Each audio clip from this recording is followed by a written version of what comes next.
당신주의 감정 수업 28번째 질투. 사랑이 들이우는 짙은 그림자. 프랑크는 지금 카뷰레터를 완벽하게 검사하기 위해 분해해야 할 부속품의 리스트를 꼽고 있다. 너무나 꼼꼼하게 꼽으려다 보니 빤한 부품들도 일일이 언급하게 된다. 그의 묘사는 거의 나사를 한 줄 한 줄 돌려푸는 동작에서부터 똑같은 방법으로 조이는 동작까지 그릴 정도다. 오늘은 기계에 아주 밝으신 것 같군요. A가 말한다. 프랑크는 한참을 이야기하던 중에 갑자기 입을 다문다. 그는 오른쪽에 있는 입술과 두 눈을 쳐다본다. 거기에는 조용한 미소가 어려 있다. 그 표정은 마치 사진에 찍혀 영원히 고착되어 버린 듯 굳어 있다. 프랑크의 입술은 반쯤 벌려져 있다. 아마도 무슨 말을 하려던 참인 듯하다. 이론상으로는 말이에요. A는 상냥한 말씨를 바꾸지 않고 보다 분명하게 말한다. 프랑크는 두 눈을 돌려 빛을 받고 있는 난관과 마지막 남은 회색 페인트의 반점들, 꼼짝 않는 도마뱀과 움직임 없는 하늘 쪽을 바라본다. 이제 트럭에 대해 제법 알게 되었습니다. 프랑크가 말한다. 모터들은 다 비슷하니까요. 그 말은 물론 엉터리다. 특히 그의 대형 트럭의 모터는 그가 가지고 있는 미국산 자동차의 모터와 비슷한 점이 거의 없다. 옳은 말이에요. 여자도 마찬가지죠. A가 말한다. 북아프리카의 밤은 그나마 선선한 바람이 불어 견딜만하다. 그렇지만 저택에 홀로 맞는 북아프리카의 밤에는 나른함과 함께 또 다른 팽팽한 긴장감이 돌고 있다. 그 긴장감과 고독감 속에 질투라는 소설의 화자는 자신의 아내 A와 이웃남자 프랑크가 나누었던 대화들을 쓰디쓰게 다시 음미하고 있다. 새벽에 프랑크와 함께 나간 아내가 밤이 지나도록 돌아오지 않고 있기 때문이다. 새로운 차를 구매한다는 말에 아내는 자신도 장을 볼 것이 있다며 따라 나선 것이다. 평상시 프랑크는 자신의 아내와 자식을 내버려 두고 화자의 집을 너무나 자주 들락거린다. 물론 화자가 아니라 그의 아내 A를 보러 오는 것이다. 그렇지만 화자의 아내 A는 은근히 프랑크의 방문을 기대하는 눈치다. 프랑크가 올 때면 확연히 생기를 되찾는 것이 바로 그 증거다. 심지어 화자의 아내와 프랑크는 같은 소설을 읽으면서 의견을 교환하기까지 한다. 그러니까 최악의 상황이다. 그렇지만 서로 몸을 섞지도 않았는데 그걸 두고 뭐라고 탓할 상황도 아니다. 부르주아 결혼제도의 맹점이라고나 할까. 사적 소유권에 토대를 두고 있는 부르주아 결혼제도는 영혼의 교감보다 육체의 교감에 더 신경을 쓰니까. 소유의 문제는 아파트나 땅을 소유하듯이 그렇게 모두 시각적인 대상에만 국한되기 때문이다. 그러니까 무언가 눈에 보여야만 문제를 삼을 수 있다. 프랑크의 옷에 아내의 루즈가 묻어있거나 아내의 목에 낯선 남자의 키스 자국이 있어야만 하는 것이다.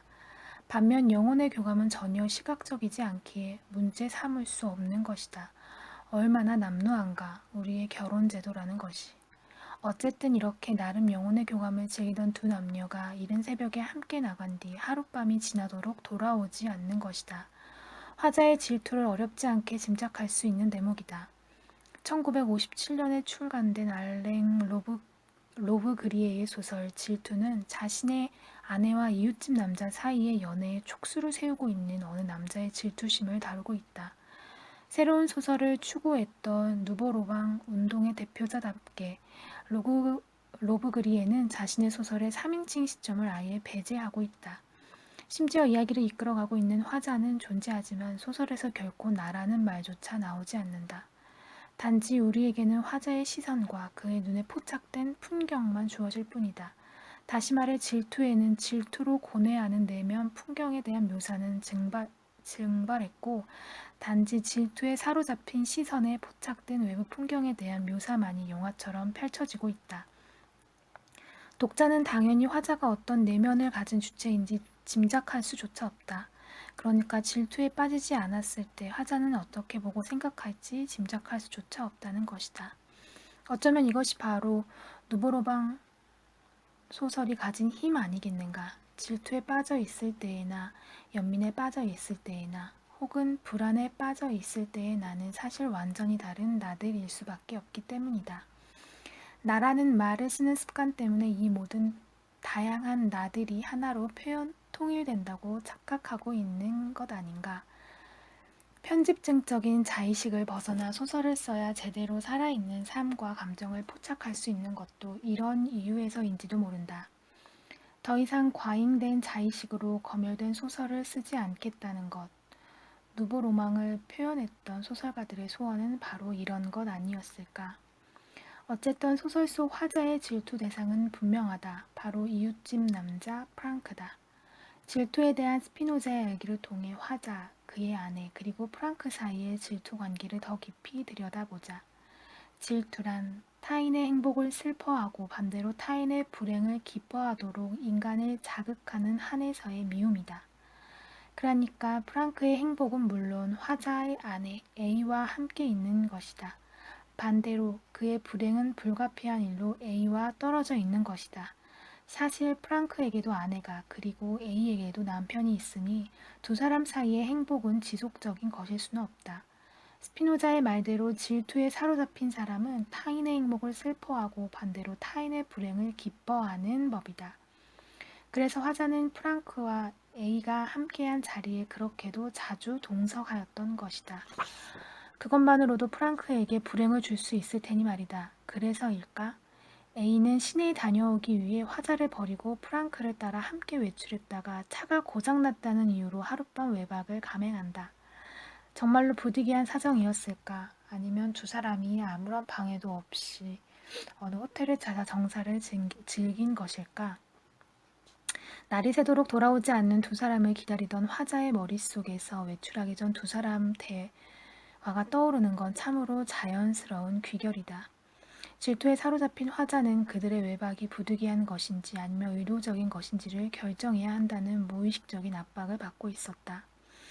이 시점에서 모든 자동차의 모터들은 다 비슷하다라는 프랑클의 말의 안에는 옳은 말이에요. 여자도 마찬가지. 라고 응수했던 구절이 떠올랐다. 남의 아내라고 자신을 너무 어려워하지 말라는 것. 자신도 성적인 희열을 갈구하고 있는 어느 여자와 다를 바 없다는 것을 암시하는 말 아닌가.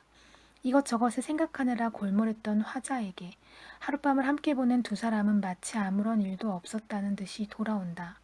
물론 자신들을 태운 자동차의 모터가 고장이 나서 하룻밤을 싸구려 여관에서 보낼 수밖에 없었다는 말을 잊지 않고 말이다. 그런데 잊지 말아야 할 것은 질투 때문에 화자의 내면이 산산이 찢어지는 건 아니라는 점이다.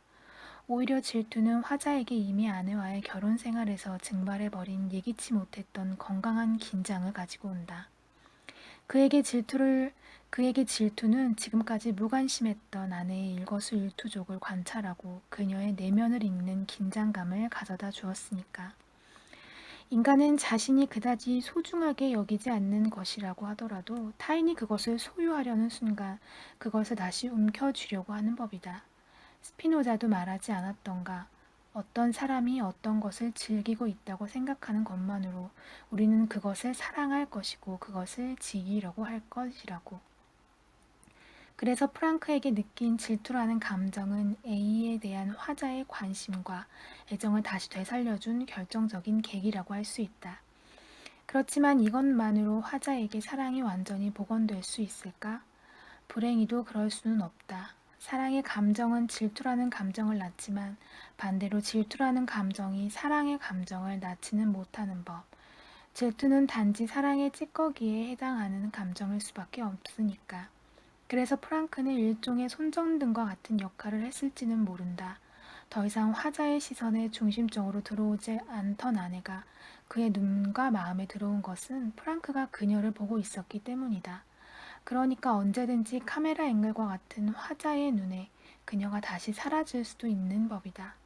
프랑크가 더 이상 그녀를 주시하지 않고 그녀에게 관심을 기울이지 않는다면 말이다.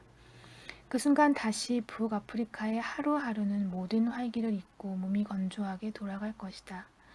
무심하게 장렬하는 태양에 널브러져 있는 모래알처럼.